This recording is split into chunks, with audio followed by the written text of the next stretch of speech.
बिस्मिल्लाहिर्रहमानिर्रहीम। अस्सलाम वालेकुम वरहमतुल्लाहि वबरकातुहू। नाज़रीन कराम, मैं आपका मेज़बान सोहेल अकबर शिराज़ी एक नई वीडियो लेकर आपकी खिदमत में हाज़िर हूँ। आज का हमारा नुस्खा पुराने बुखारों के बारे में है।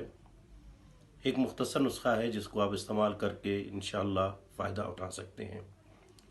नाज़रीन कराम, जितना भी पुराना बुखार हो उसके लिए आप 5 दाने मुनक्का ले लें।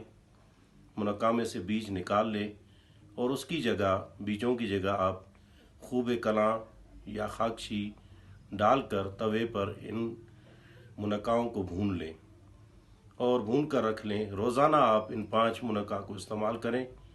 इंशाअल्लाह पुराने से पुराना बुखार, जिस्मों का दर्द, गले का ख़राब होना, इन अमराज में ये बहुत ही मुफीद और मुजरब है।